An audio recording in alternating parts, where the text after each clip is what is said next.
blackness as an identity? No. You, I was in the bush what grown folks said. I never had an identity. That's why I played so many different roles. so what do you think about the blacks that are into their identity? They're into being black, their color, and they're using that as an identity. What do you think about that? Thank God for slavery, because I wouldn't want to be African. I don't give a damn about Africa. yeah. I'm glad they came and got our mother up out of Africa. I don't. Man, what it is, what it do, what it be like. Welcome back to What the Hell It News, where everything we react to, you're gonna be like, what the hell it, man? Nah, we back with a new video, man. Some good content. And today we reacting to an interview Charleston White did about 4 years ago, I think, with an older guy named Jesse. He's really controversial, bro, when it come to like black people, man. Like this old guy, I don't too much care for him, bro, because you know he's like a black KKK or something. Like, dude really be like, I don't like the things he say and how he thinks, you know, especially towards all people, you know. But he's like a coon, I would say, you know. But Charleston White actually sat down with him. They, you know, had a decent conversation as far as race and gender and things like that, man. And so we're gonna react to this. You know, it's probably gonna piss a lot of y'all off. You know, I'm gonna keep it real. You know what I'm saying? But we're gonna dive into this. Appreciate y'all for tuning in, man. Blackness as an identity? No. I was in the bush what grown folks said. I never had an identity. That's why I played so many different roles. So what do you think about the blacks that are into their identity? They're into being black, their color, and they're using that as an identity. What do you think about that? This man here, bro, will piss you off, bro. He'll make you want to bat the hell out of him, bro. Like, the stupidest questions he asks, bro, it's so, like, don't make sense. It's like, man, I'm gonna try my best not to stop it, bro, but They're into their blackness. Whatever person identify with, it don't bother me.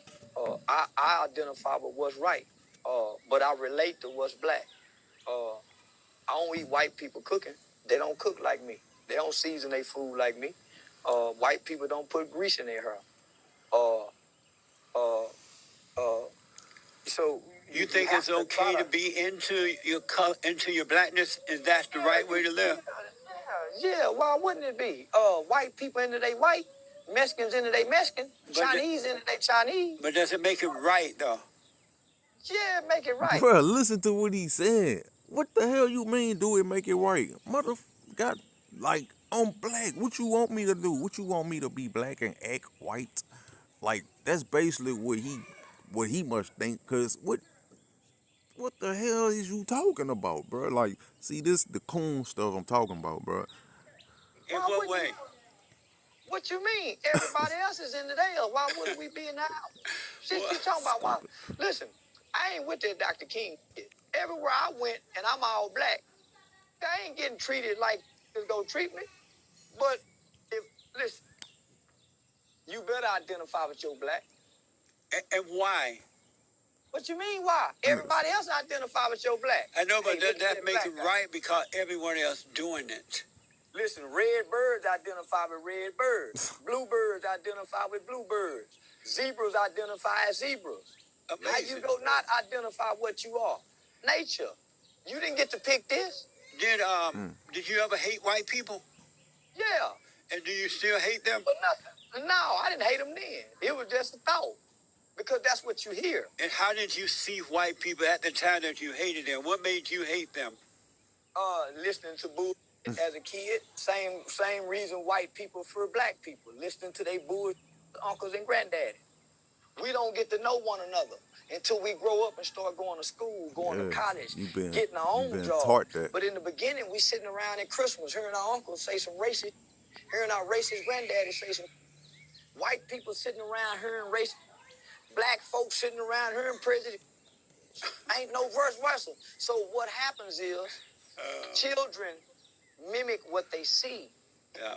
and repeat what they hear, whether it's right or wrong. So even a little white kid, he don't know what he's saying. Same with the little black boy. I got a racist teacher. You don't know racism.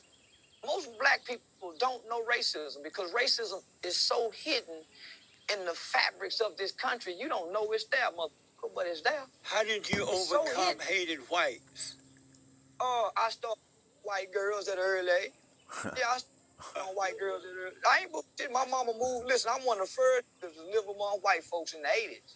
My mama moved us to Pantego, a notoriously known all-white community.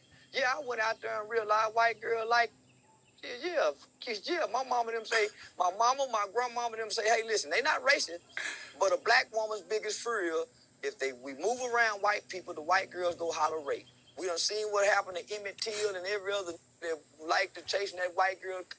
So no, man, once I went on white girls, ain't nowhere in the world like I hate white people, good at white girl pussy. So what do you think about this war that's going on between the blacks and the whites today? Black Listen, people, it's gonna be over with. I tell you all the time, go make a baby with white girl. But most black people think that white people are their enemy today. What do you think about that? They don't think that. Not after the Kardashian. After keeping up with the Kardashian, racism is just about to be over with. But they use it for everything. The mulatto, I got mulatto babies, so I don't know racism. Listen, I'm one of the only I know them damn near every race of woman you can think of. I done had lab, Japanese, so I don't know nothing about racism. If that's how you stop racism, and shit, orgies, but that's how you stop that. But the mulattoes is gonna save us. Do you believe racism exists? No, not no more.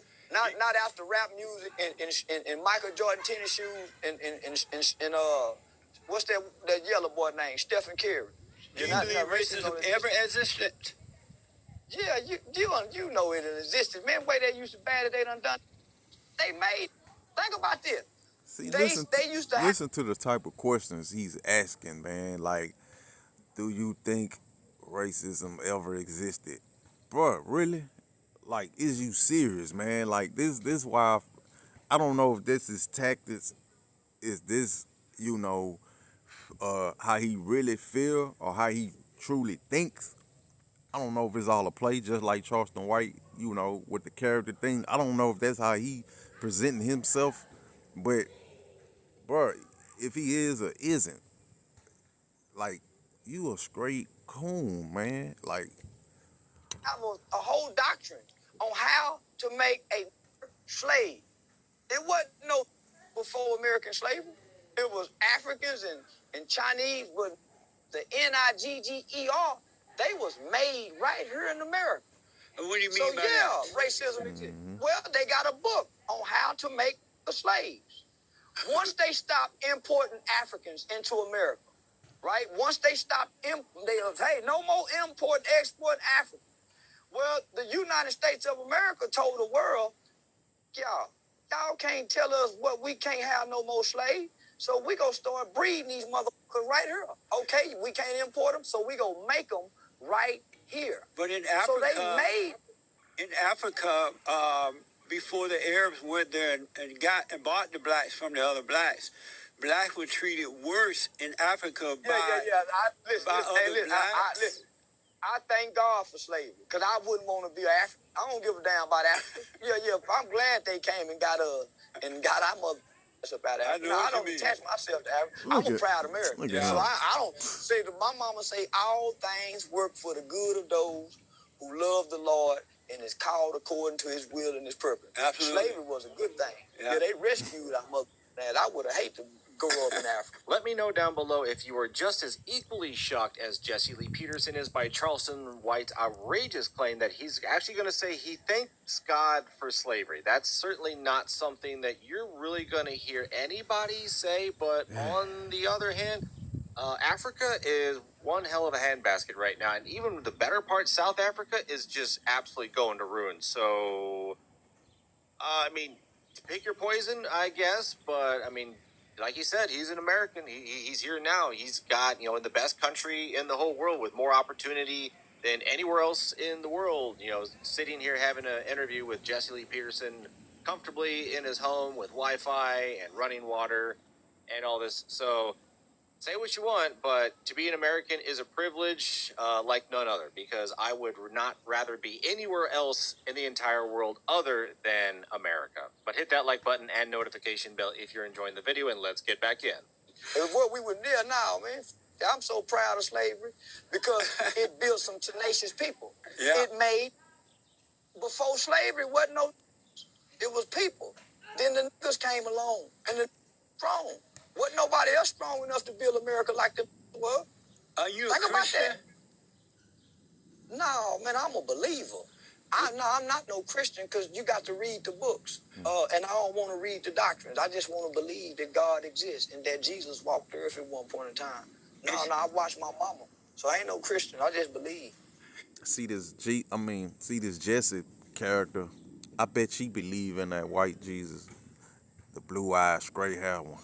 I bet you he got a picture of him hanging up in his house. The way he talking, man. And you believe what? That God is real and you can talk to him without the preaching. You ain't never got to read the Bible to access the Holy Spirit. And how has that helped you? Well, boy, I used to be a mother back in my day. I used to then believe in God. Then when I tried to start believing in God, I went to Islam. And that's while I was in jail. I practiced the Islam faith. Then when I got tired of the Islam faith, I started serving the Crip God, the gang-banging God. Then once I got tired of the gang-banging God, I started serving the pimp God. Once I got tired of the pimp God, I just started serving Satan. I just started serving Satan. I just started saying, fuck Jesus, God, Buddhist.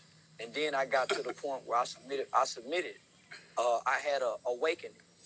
When you say you had an awakening? Yeah, I had an awakening. It wasn't from no bad choices. I wasn't in jail. I had a dream one day. And in this dream, I was standing on stage talking to some children. And all of my buddies who was incarcerated with me in the juvenile facility, they appeared in this dream. And we were sharing our life stories with them. And then my brother appeared.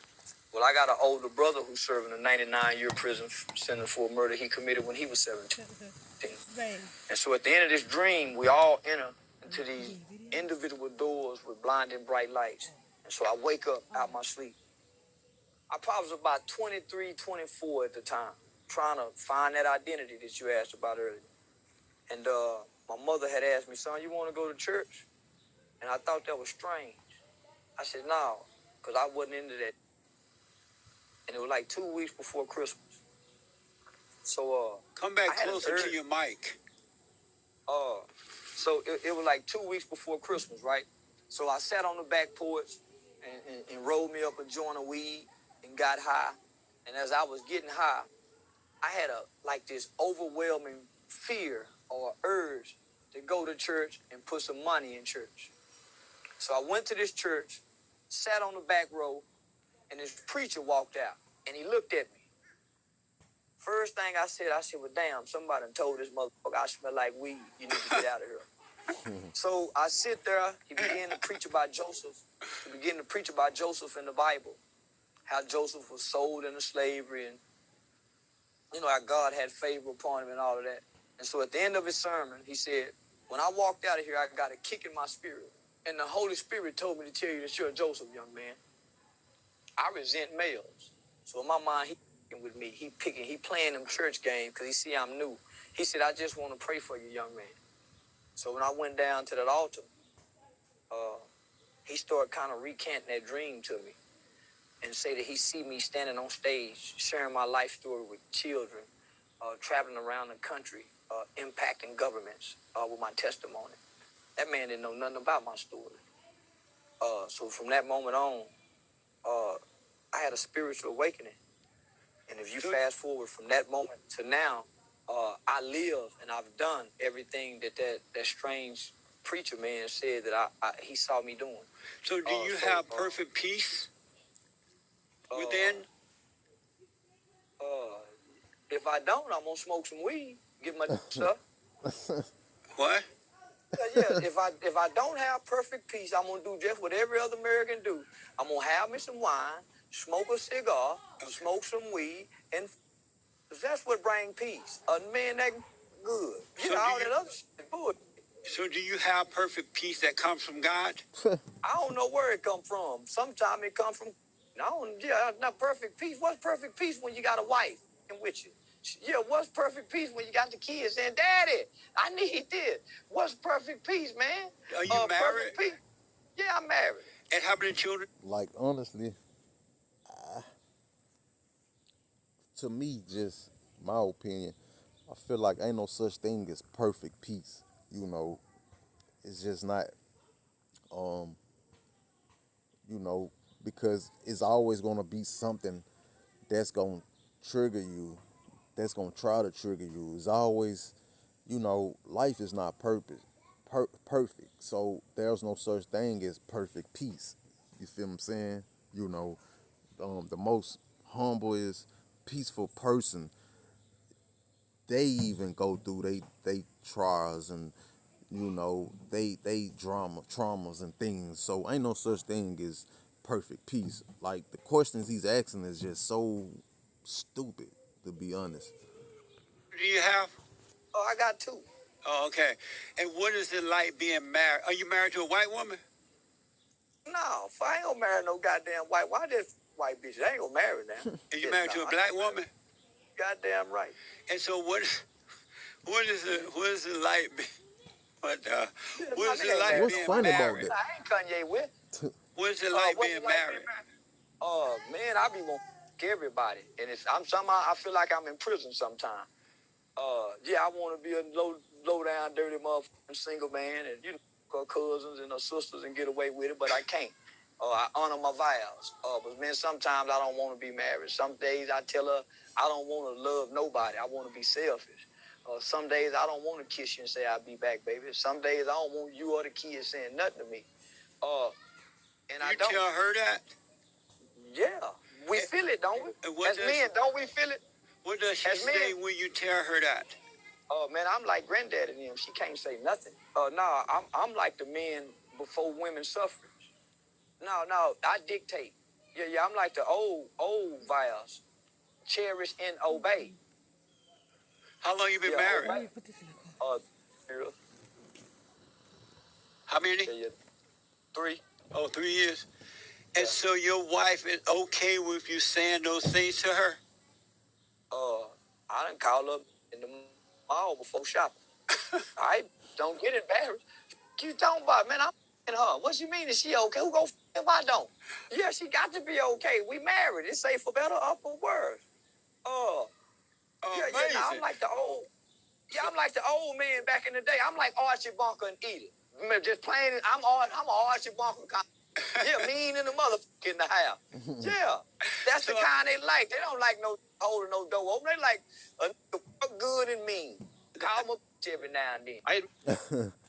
Hey, that's crazy because it's some truth to that, whether you want to believe that or not. Now, that don't go for all women, I'm not gonna sit here and say that, but it is some truth to that, most definitely. Women don't like nothing. They don't want nobody just all over them. You feel what I'm saying? And that goes both ways, I believe. We all want good people, but sometimes they can be nagging. You feel what I'm saying? It's just my opinion. You feel me? But they say the ones who gets on your nerves the most, it can be about the smallest things. That's how you know the ones who really love you. Them the people who really love you. So I can say that. That's a pretty interesting story from Charleston White. I've never heard that before, but I have to admit, if I was in his shoes, I mean that would be pretty convincing. Like for someone to do that, like what are the odds? Like what are the effing odds? I mean, everyone has their testimony, their moment to where they go to God and all that, and that was his. I mean, everyone's different. But thanks for watching. Let me know down below in the comments what you thought about what Jesse Lee Peters. Yeah, y'all. So that's the end of this video, man. Y'all comment, like, man. If you new here, you like the content, subscribe, man. Hype this thing up for your boy. And